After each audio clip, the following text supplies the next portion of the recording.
My mom thought she could swap out my father for her unsettling new fiancé and force me to call him Dad.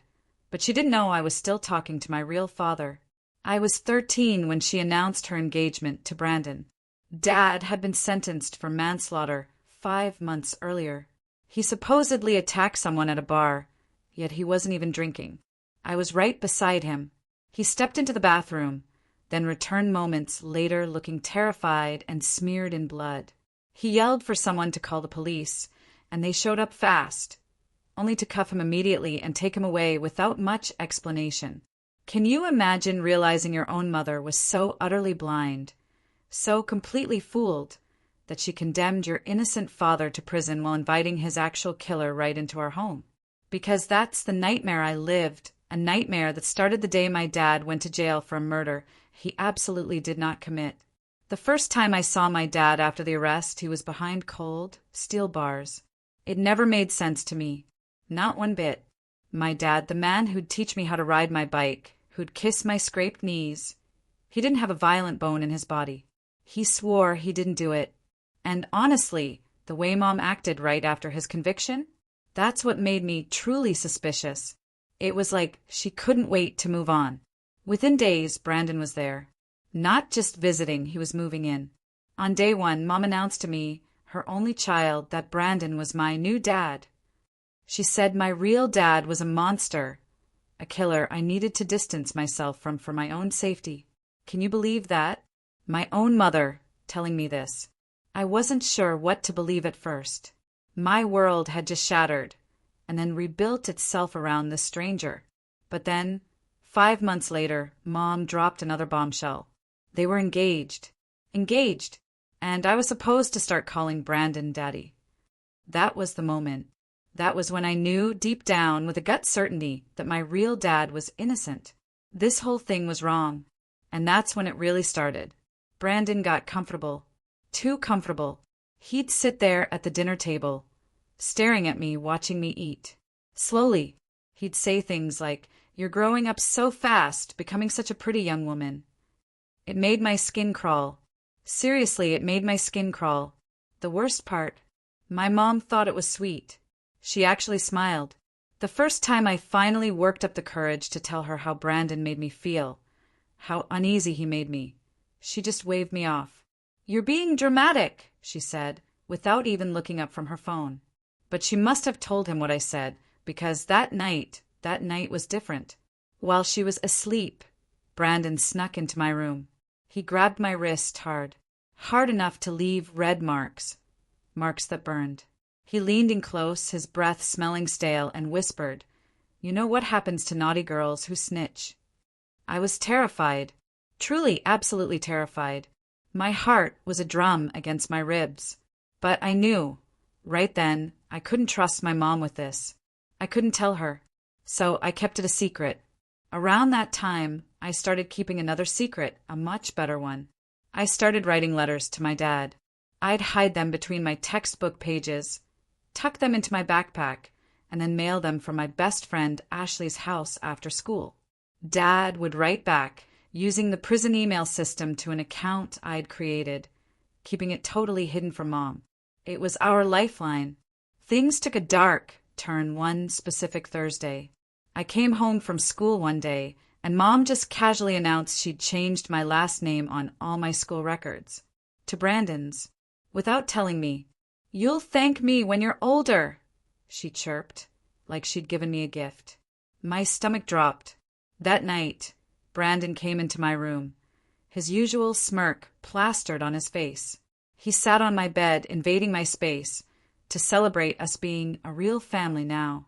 He put his hand on my thigh, his touch like ice, and said I should be grateful to have a dad who cares. I pushed him off, shoved him away with all my might, then bolted. I locked myself in the bathroom, shaking until I heard him leave. I remember writing to Dad about that incident. The letter I got back, it was on real paper this time, not an email printout, and parts of it were damp, almost see-through. I knew he had cried while writing it. That almost broke me, but then a glimmer of hope. Dad's birthday was coming up, and I longed to see him. I enthusiastically asked Mom if I could visit. Please, I begged. I know you don't like him, but it's his birthday. Just today, just for a few minutes. But of course, I got told no. Actually, I got told something even worse. Mom said we couldn't go because that exact weekend, Brandon just coincidentally had car show tickets, and he expected us all to go together. He specifically requested adjoining hotel rooms. When I tried to argue, saying I'd rather visit Dad, Mom exploded. Her face contorted with rage. He's a killer. You are not visiting a murderer. When I stood my ground, when I dared to say he's innocent, and he's still my dad, Brandon stepped forward. He backhanded me across the face. The world tilted. A sharp pain bloomed on my cheek. Mom just stood there. She watched, and she said nothing. I was forced to go with them that weekend. And while I was sleeping, the worst thing imaginable happened. Brandon snuck in. He was drunk, reeking of alcohol, and this time he didn't restrain himself to just a thigh grab. His hand went all the way. I had never felt so disgusting, so violated, so utterly humiliated. I remember traveling home the next day, completely broken. And to make matters even worse, the week we got back, my mom found the hidden letters from Dad. My secret lifeline. She burned them in the backyard, one by one, watching them turn to ash. And as punishment for communicating with him, she took my bedroom door off its hinges. For monitoring, she said. Of course, Brandon took this as an opportunity. He would stand in the doorway at night, his shadow falling over me, just watching me sleep. It was agonizing. That was a real breaking point for me. I remember sneaking into the school library after hours the very next day. I emailed the DDA, the district attorney's office.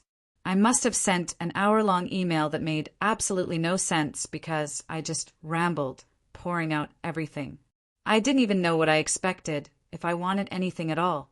I was just numb. Then, 2 weeks later, I got a reply from Dad. It was lengthy, super lengthy, full of comfort, telling me all the right things, how everything was going to be okay. But there was one line that stuck out, one question that kept echoing in my head. Did you check where I said? I was confused. Check where? I started going through every single email he had ever sent me, meticulously scrolling back, rereading every word. And that's when I found it, tucked away in one of the more recent emails. Dad had told me to go up to the attic, and behind the radiator. I must have read that email the day after asking my mom if I could visit him, the day she shut me down. I think I was too heartbroken, too defeated to read thoroughly, and somehow I'd missed it. Either way, I made a huge mental note of what Dad said. I waited, counting down the days, until Mom and Brandon went on their next date night. That happened the following week.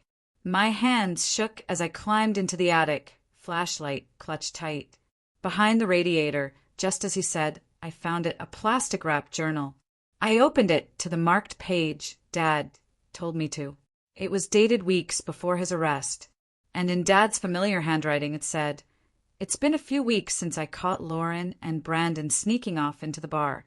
I don't know how to confront her." I was shocked, utterly taken aback.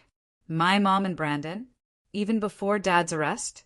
My mind reeled, and then I heard it, the sound of a car pulling into the driveway. It made my blood run cold. They were back early. My heart hammered. The restaurant must have been too crowded, or maybe they'd had a fight. I could hear car doors slamming, Mom's heels clicking on the walkway, getting closer. I clutched the journal to my chest, my mind racing, knowing I had only seconds to decide what to do. Then Brandon's heavy footsteps thudded on the stairs. Each creak of the old would sending a jolt through my chest. My hands were shaking so badly I almost dropped the flashlight, its beam dancing wildly across the dusty attic floorboards. I shoved the journal under my shirt, the leather cover cold against my skin, and scrambled toward the attic opening. But I was too slow. Brandon's head appeared through the hole just as I reached the ladder, his dark eyes immediately locking onto mine. He stared at me for a long, terrifying moment, his expression unreadable in the dim light. Then he climbed up the rest of the way, his broad shoulders barely fitting through the opening. I backed up against the wall, feeling the rough would press into my spine, the journal pressing against my stomach under my shirt. He looked around the attic slowly, deliberately, taking in the disturbed dust that hung in the air like tiny ghosts, the moved boxes near the radiator where I'd found Dad's hidden things. He asked what I was doing up there, his voice calm, but with an edge that made my skin crawl. "I was looking for my old stuffed animals from when I was little," I stammered, trying to keep my voice steady. He didn't believe me. I could see it in the way his jaw tightened, the way his hands flexed at his sides. He stepped closer, and I could smell the wine on his breath from dinner, mixed with his cologne that Mom said was expensive but always made me feel sick. "You're a terrible liar," he said, his voice dropping to a dangerous whisper. "Just like your father." The words hit me like a physical slap. Then he grabbed my arm, his fingers digging in hard enough to bruise, and yanked me toward the ladder. I had to use my other hand to keep the journal from falling out of my shirt, pressing it tight against my body. Mom was waiting at the bottom of the ladder, her arms crossed, foot tapping impatiently. She looked annoyed, asking why I was sneaking around like some kind of thief in my own house. Brandon, still gripping my arm possessively, smoothly interjected, "She's probably hiding something." I saw a flash of something dark in his eyes, a predatory glint. He suggested they search my room. Panic flared. "I just wanted to find my old teddy bear," I blurted out, the words tumbling too fast, too desperate, "because I can't sleep without my door." Mom rolled her eyes but seemed to buy it, probably because she was tired and just didn't want to deal with more drama. That night, I waited until I heard them both snoring, Brandon's deep rumble mixing with Mom's softer breathing. The house settled into its nighttime creaks and groans as I carefully hid the journal inside my pillowcase, feeling the corners dig into my cheek when I lay down. I couldn't risk reading more, not with Brandon checking on me every hour, his shadow appearing in my doorway like clockwork. The next morning was Saturday.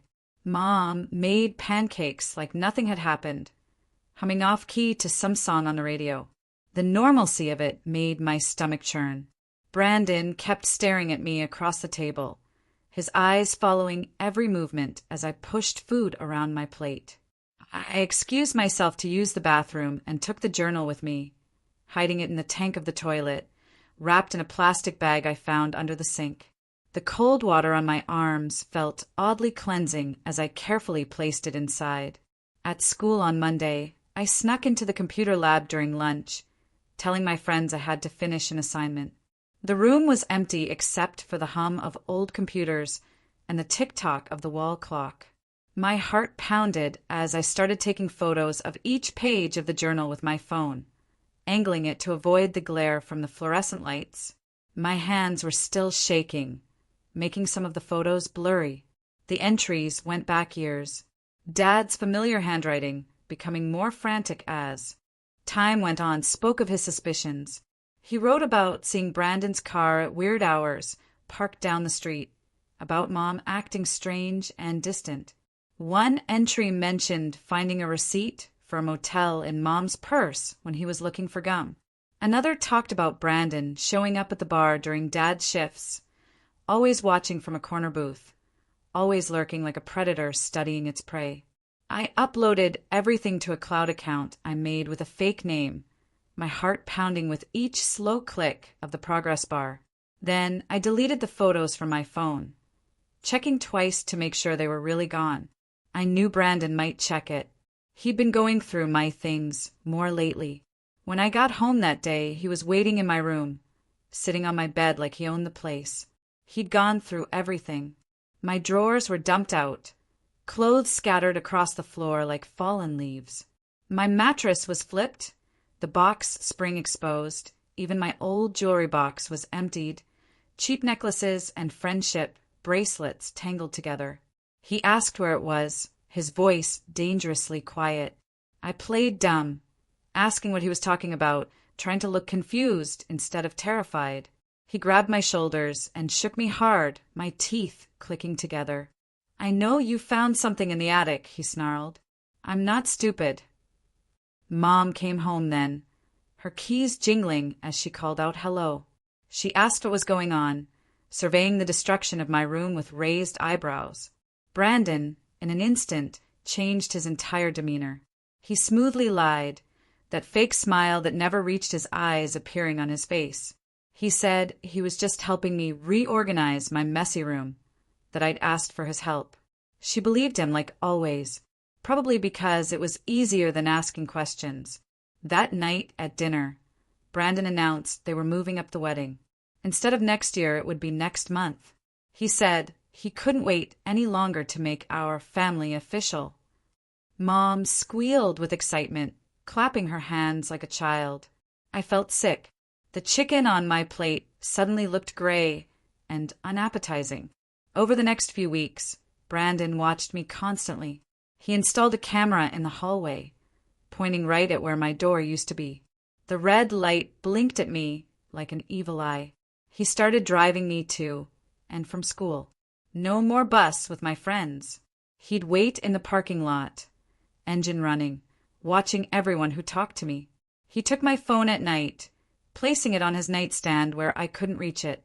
But I kept working during the day. I printed pages from the journal at school, hiding them in my locker, taping them behind old textbooks. I needed help, but I didn't know who to trust. My teachers seemed oblivious. My friends wouldn't understand. Then I remembered Uncle Henry.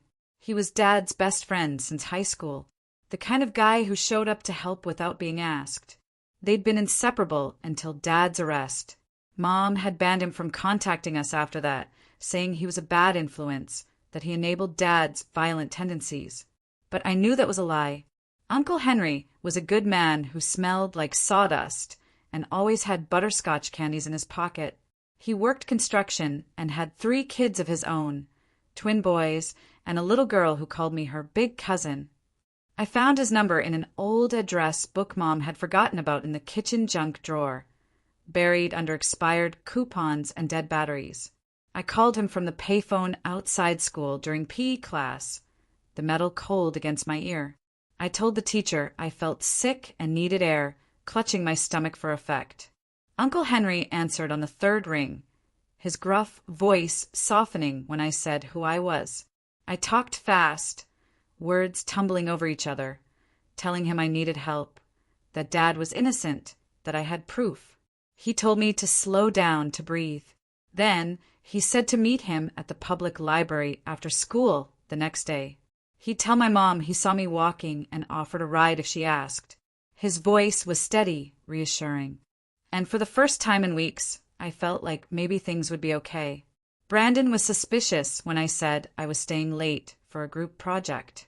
He grilled me about who was in my group, what the project was about, which teacher assigned it. But my history teacher backed me up when he called to check, probably annoyed at being bothered during her planning period.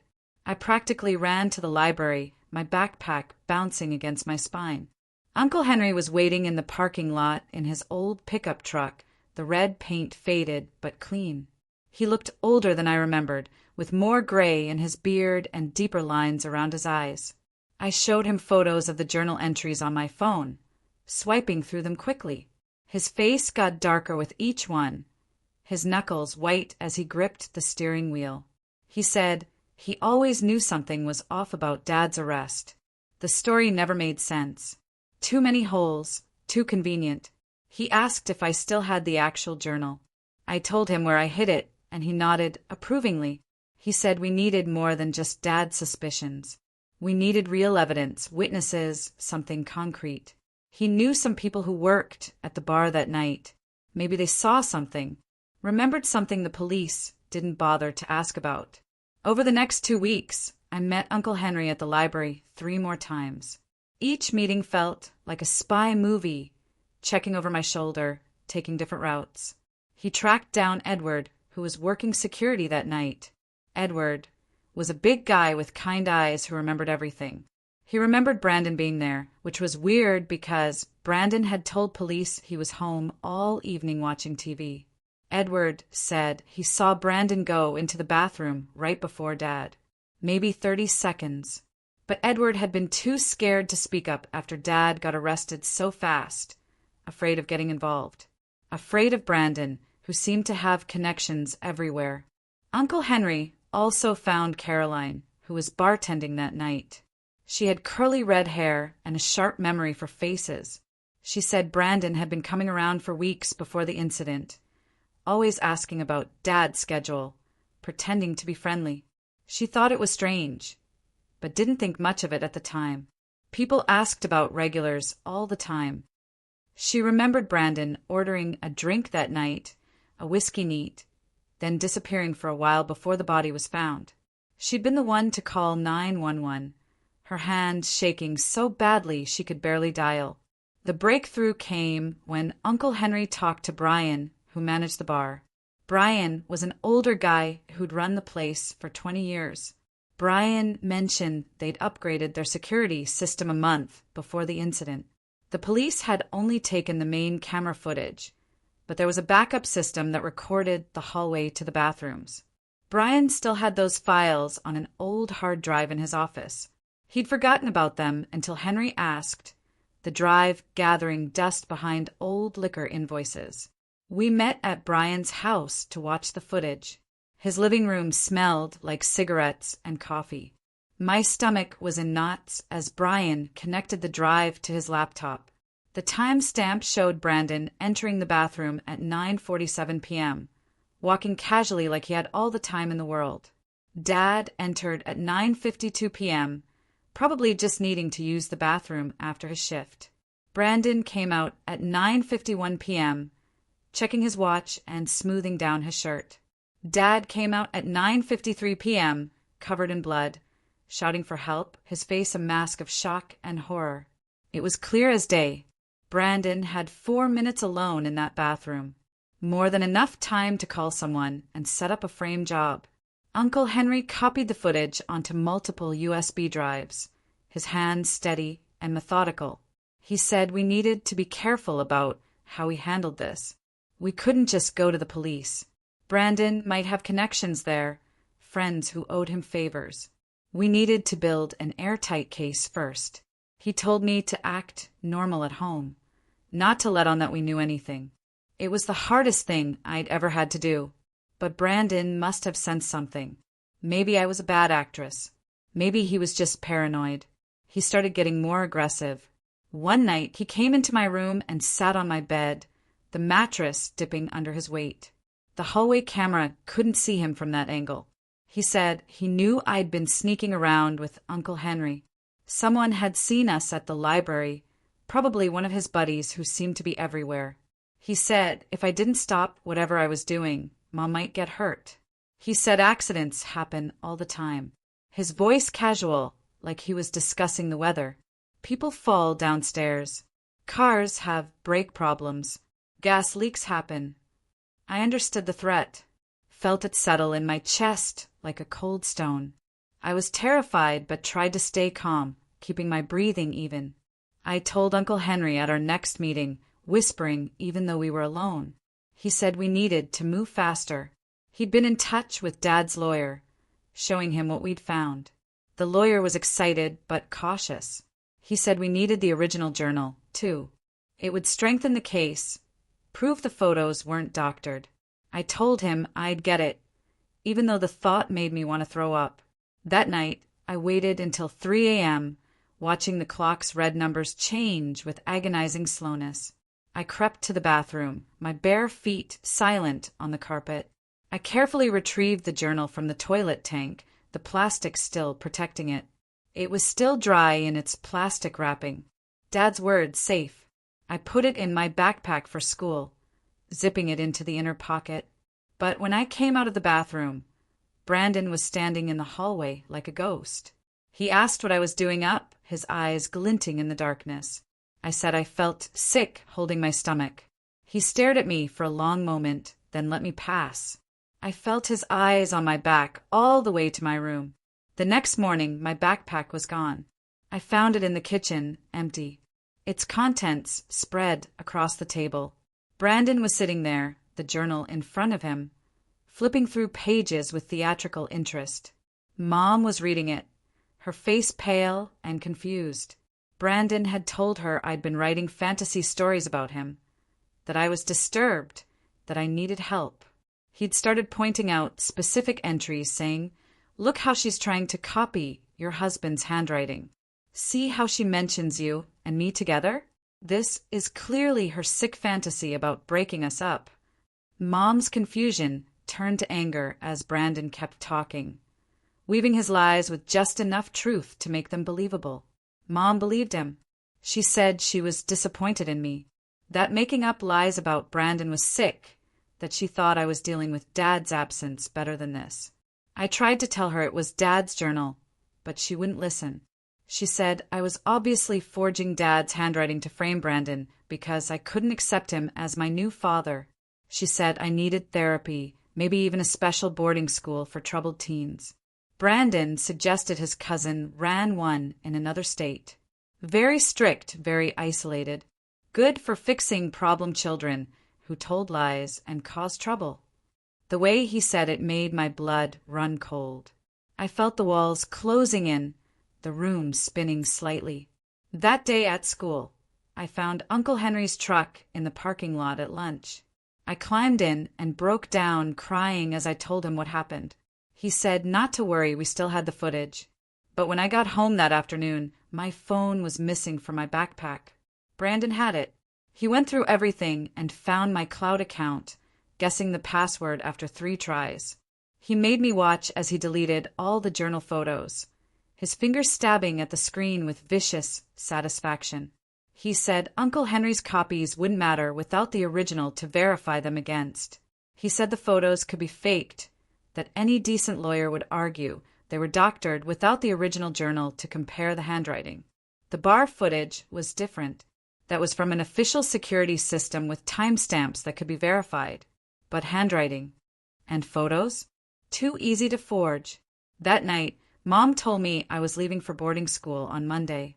This special place would help me deal with my delusions about Brandon. She'd already called the school. They were expecting me. It was 1,000 miles away in the mountains. No phones allowed. No outside contact for the first 6 months to avoid negative influences. I realized this was Brandon's plan to shut me up for good, to make me disappear without actually killing me. I managed to slip out Saturday morning when Mom went grocery shopping and Brandon was in the shower. I could hear the water running as I eased open the front door. I ran to Ashley's house and used her phone to call Uncle Henry. Ashley's mom was at work, and Ashley covered for me. Bless her. I told him about the boarding school. He said to pack a bag and meet him at the library in an hour. But when I got back home, Brandon was waiting on the front steps, his hair still damp. He'd noticed I was gone. He dragged me inside by my hair, my scalp burning with pain. Mom wasn't back yet. He threw me against the wall hard enough to knock a picture frame down and said I'd ruined everything. He said he'd worked too hard to let a bratty kid destroy his plans. He said Dad deserved to rot in prison, that he'd been planning this for months before that night at the bar. He said Mom was easy to manipulate, so desperate for attention after Dad started working 2 jobs to pay off the mortgage. I asked him why he called that man in the bathroom, needing to hear him say it. Brandon laughed, an ugly sound. He said the guy was just in the wrong place at the wrong time.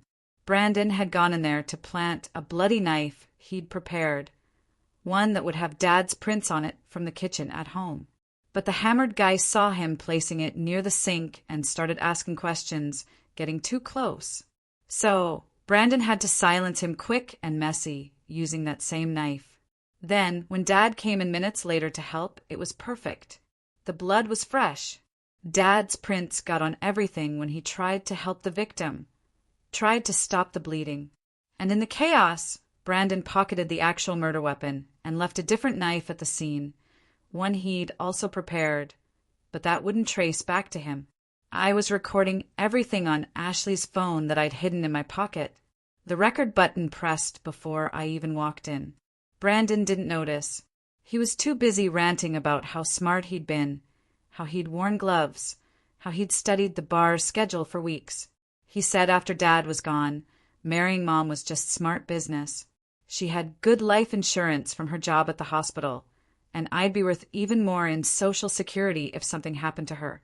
Maybe a car accident, he mused. Maybe a fall. Maybe she'd just get sad and take too many pills. That's when Mom walked in. She'd come back early because she forgot her wallet. She heard everything Brandon had just said. Her face went white as paper. She dropped the groceries, oranges rolling across the floor. Brandon spun around, realizing his mistake. He tried to backtrack, saying I'd made him angry, that he didn't mean it, that he was just trying to scare me straight. But Mom had heard enough. The veil had finally lifted. Brandon stepped toward her, and she backed away, her hand reaching behind her, fumbling for something. She told him to get out. He said she was overreacting. She grabbed a kitchen knife from the block and told him to leave, or she'd call the police. Brandon laughed and said she wouldn't dare.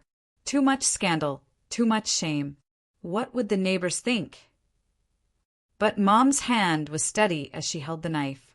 For the first time in months, I saw the Mom I used to know, the one who protected me from nightmares and kissed scraped knees. Brandon realized she was serious. His face changed, the mask finally dropping completely. He grabbed his keys and wallet from the counter, but before leaving, he turned to Mom and said, "This wasn't over." He said he knew too much about her, about the affairs she'd had before Dad, when they were first married, about the money she'd stolen from Dad's savings to cover her shopping debts. He said if she went to the police, he'd destroy her reputation. Then he left, slamming the door so hard the windows shook and the remaining pictures fell off the walls. Mom collapsed on the floor, crying, her body shaking with sobs. I sat next to her and showed her the recording on Ashley's phone. She listened to Brandon's confession again, her face crumbling more with each word. She kept saying she was sorry, that she'd been so stupid, that she'd failed me and Dad both. I told her we needed to call the police now, but she was scared of Brandon's threats, scared of losing everything. I called Uncle Henry. He came over within minutes with the bar footage on a USB drive. We sat Mom down at the kitchen table and showed her everything.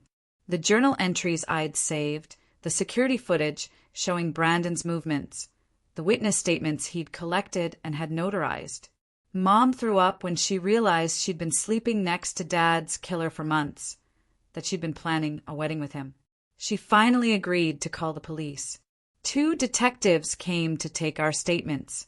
They were professional but kind, offering Mom tissues and speaking gently to me. They listened to the recording of Brandon's confession multiple times. They watched the bar footage on our laptop. They took the journal as evidence, handling it carefully with gloved hands. One detective said they'd been having doubts about Dad's case anyway. The forensics had never quite added up, but the pressure to close the case had been intense. Brandon's confession filled in all the gaps. They put out an arrest warrant for Brandon that night, but he disappeared. His apartment was empty, cleaned out in a hurry. His car was gone. The police said not to worry, they'd find him.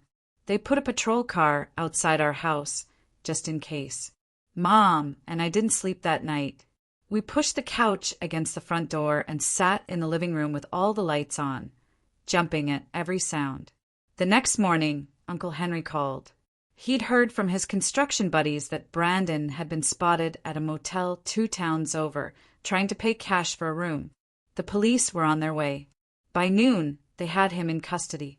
He tried to run, but didn't get far. They found evidence in his car linking him to the original murder weapon. He'd kept the actual knife all these years like some sick trophy, hidden in a lockbox in his trunk. The knife from the crime scene had been a decoy, but the real one still had traces of the victim's blood in the handle's crevices. Brandon tried to deny everything at first. He said I'd faked the recording using AI, that Mom was lying to protect me because she felt guilty about Dad. But the evidence was overwhelming.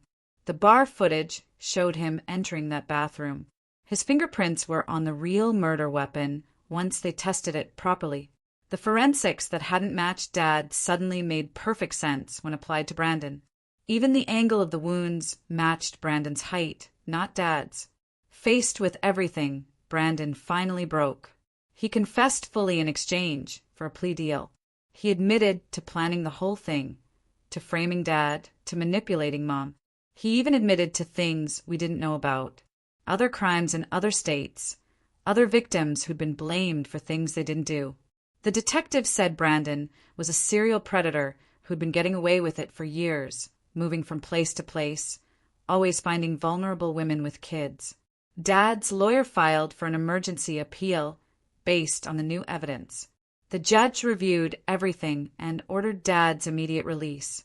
After 8 long months in prison for a crime he didn't commit, Dad was coming home. Mom and I drove to pick him up. The ride was silent except for the radio playing softly. Mom kept crying, dabbing at her eyes with tissues. I didn't know what to say, my throat tight with emotion. When the prison gates opened and Dad walked out, he looked smaller than I remembered, thinner, older, his hair more gray than brown now. But his eyes lit up when he saw me. I ran to him and hugged him tighter than I'd ever hugged anyone in my life. He smelled different, like industrial soap and sadness, but he was still my dad.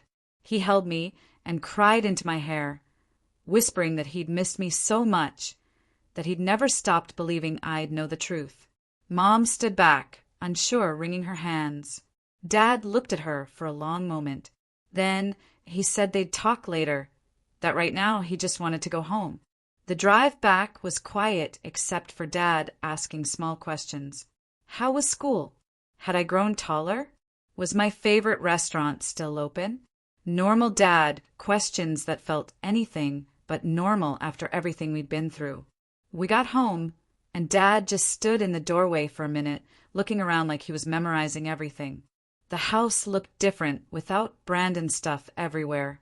Mom had thrown out anything he'd touched, leaving weird empty spaces on shelves and walls.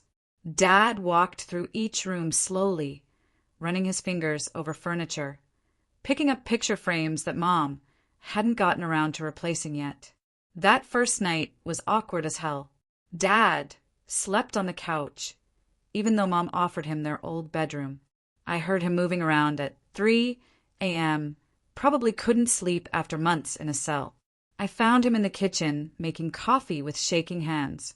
We sat at the table in silence until he finally asked if I was okay, really okay.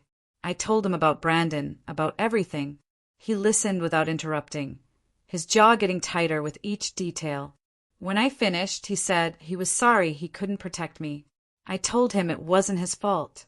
The next few days were a blur of lawyers and paperwork. Dad's lawyer was working on getting his record completely cleared, not just overturned. There was talk of compensation for wrongful imprisonment, but Dad said he didn't care about money. He just wanted his life back. Mom kept trying to talk to him, following him around the house, but he wasn't ready. He'd answer her questions with one word and find excuses to leave the room. Brandon's trial date was set for 6 months out. The prosecutor said with his confession and all our evidence, he'd probably get life without parole. They'd linked him to 3 other murders in different states, all with similar patterns. He'd frame someone close to the victim, then swoop in to comfort the grieving family. The detective said we were lucky that his other victims hadn't survived to expose him. I went back to school, but everything felt different. Kids whispered when I walked by. Everyone knew about Brandon and Dad by now. Ashley stuck by me, though, and a few other friends who actually mattered. My teachers were extra nice, which almost made it worse. I didn't want pity. I just wanted normal, but normal was gone, probably forever. Dad started working construction with Uncle Henry. Manual labor, he said, helped clear his head. He'd come home exhausted and covered in dust, but he seemed calmer. He was seeing a therapist, too. Some guy who specialized in wrongful conviction trauma. Dad didn't talk about the sessions, but I could see they were helping. He stopped flinching when doors slammed, stopped checking locks obsessively. Mom moved out after 2 weeks. She rented a small apartment across town, said she needed space to figure things out. I was relieved, honestly. The tension when her and Dad were in the same room was suffocating. She betrayed him in the worst way possible, even if Brandon had manipulated her. Some things you can't come back from. She asked if I wanted to stay with her sometimes, but I said no. I needed to be with Dad. The divorce papers came a month later. Dad signed them without reading them. Just wanted it over. Mom gave him everything. The house, the car, full custody of me. Her guilt was eating her alive. She started seeing a therapist, too, trying to understand how she'd been so blind. I felt bad for her sometimes, but then I'd remember how she chose Brandon over Dad, how she didn't. Believe me, and the sympathy would just dry up. Uncle Henry became a regular at our house. He'd bring his kids over on weekends, and we'd have cookouts like the old days. His twins, Elijah and John, were only 8, but they idolized Dad. They didn't care about his past, just that he could throw a football and tell funny stories. His daughter Deborah was my age, and we got close fast. She understood what it was like to have your family turned upside down. Her mom had left when she was 10. 3 months after Dad got out, I had to testify at a pre-trial hearing. The prosecutor said my testimony would help ensure Brandon couldn't claim insanity or coercion. I wore my nicest dress, the blue one Dad bought me for my birthday 2 years ago. My hands shook as I swore to tell the truth. Brandon sat at the defense table in an orange jumpsuit, looking smaller than I remembered. He tried to catch my eye, but I stared straight ahead. I told them everything, about the threats, the touching, the night at the hotel. The judge had to call a recess when I talked about finding Dad's journal because I started crying too hard to continue. Dad wasn't allowed in the courtroom since he might be called as a witness later, but Uncle Henry was there. He gave me a thumbs up from the gallery, reminding me I was brave, that I could do this. Brandon's lawyer tried to make me look like a confused kid, asking if maybe I'd misunderstood Brandon's intentions. I stayed calm and repeated what happened exactly as it happened. The prosecutor showed the recording from Ashley's phone, and Brandon's face went gray. His lawyer asked for a plea deal that afternoon, 25 to life instead of life without parole. The prosecutor said no way. After the hearing, reporters tried to talk to us outside the courthouse. Dad shielded me with his body as we pushed through them to Uncle Henry's truck. They shouted questions about forgiveness, about moving forward, about how it felt to see Brandon in chains. We didn't answer. There was nothing to say that would make them understand. This wasn't entertainment. It was our life. Mom started sending me letters, long, rambling apologies about how she failed as a mother, how she should have seen the signs. I read the first few, then started throwing them away unopened. Dad said I should consider forgiving her eventually for my own peace. Not hers, but I wasn't ready. Maybe I'd never be ready. She'd chosen a monster over her own family. Some things are unforgivable. Brandon's actual trial was brutal. They brought in his other victims' families, showing pattern after pattern of his behavior. One woman from Arizona testified about how he dated her after her husband died in a suspicious accident. She'd gotten bad vibes and dumped him, probably saving her own life. Another family from Nevada talked about their son who was serving time for a murder that sounded exactly like Dad's case. The prosecutor said they were reopening that case, too. Dad testified on day 3. He wore his only suit, the one from their wedding that he'd kept for some reason. He talked about finding the body, about trying to help, about the confusion when they arrested him. He talked about prison, about missing my birthday, about writing letters I'd never get to read. His voice broke when he talked about the day I was born, how he promised to always protect me and felt like he'd failed. Brandon took the stand on day 5 against his lawyer's advice. He tried to paint himself as a victim of circumstance, said the man in the bathroom had attacked him first. But under cross-examination, his story fell apart. He contradicted himself, got angry, showed his true face to the jury. When the prosecutor asked about his plans for me and Mom, he refused to answer. His own lawyer looked defeated.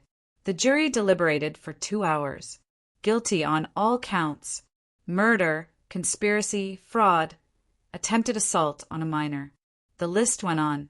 The judge sentenced him to life without parole. Consecutive sentences for each crime.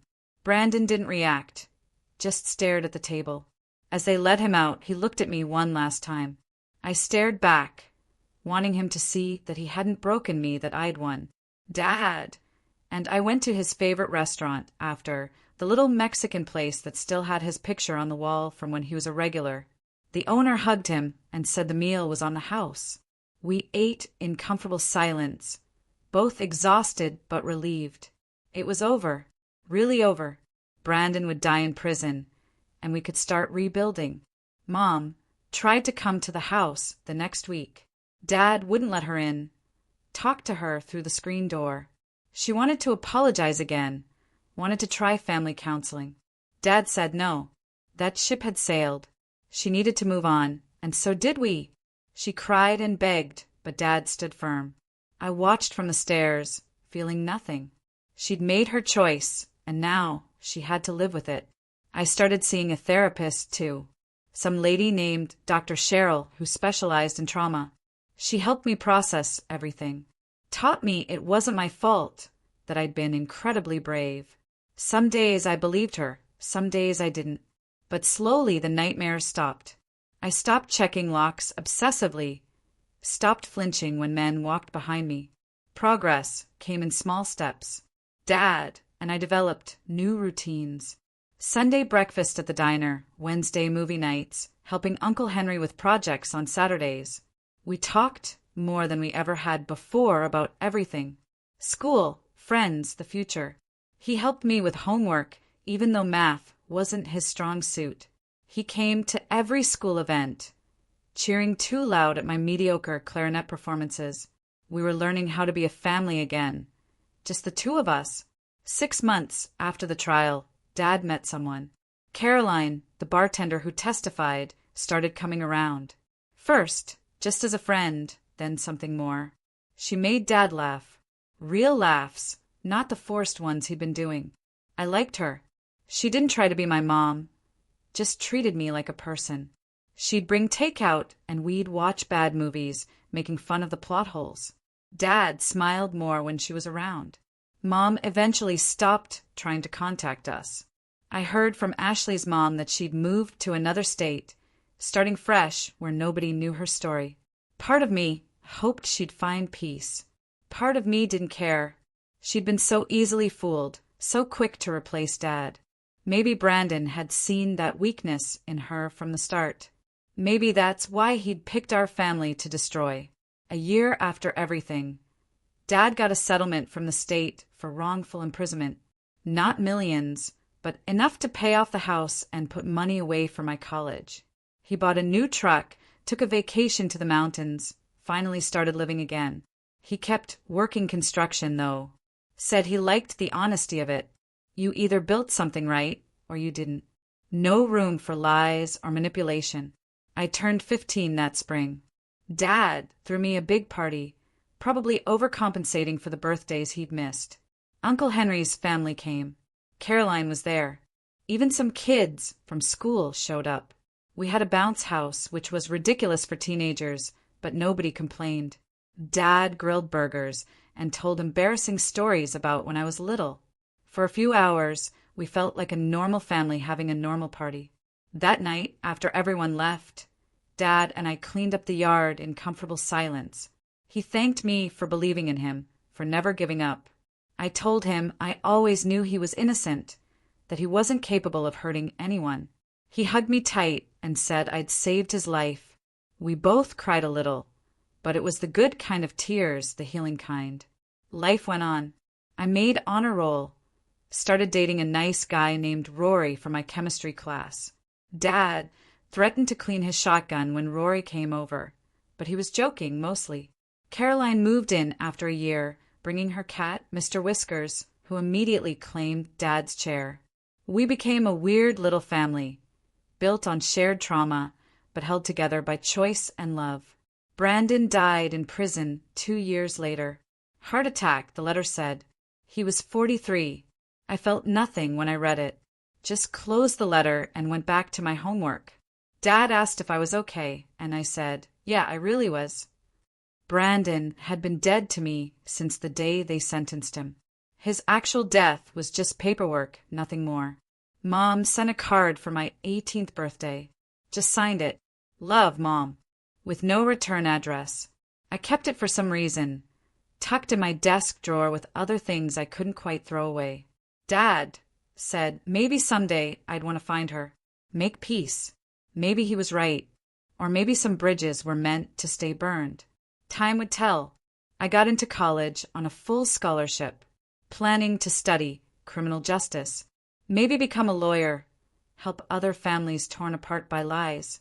Dad cried at graduation, embarrassing me in front of everyone. Caroline took 1,000,000 pictures, while Uncle Henry's family cheered from the bleachers. My chosen family, the one that stood by me when everything fell apart. The night before I left for college, Dad and I sat on the porch swing, watching fireflies. He told me he was proud of me, that I'd become an amazing young woman despite everything. I told him I loved him, that he was the best dad anyone could ask for. We sat in comfortable silence. No need for more words. We'd survived the worst thing imaginable and came out stronger. That was enough. Looking back now, I sometimes wonder what would have happened if I hadn't found Dad's journal that night. If Brandon had succeeded in sending me away. If Mom had married him. If Dad had died in prison believing nobody cared. But I did find it. I did fight back. And sometimes that's all you can do. Fight for the truth and hope someone listens. In our case, they finally did. What do you guys think? Have you ever been in a situation where you had to fight so hard for the truth, even when it felt like no one believed you? I really want to hear your stories and your thoughts on this.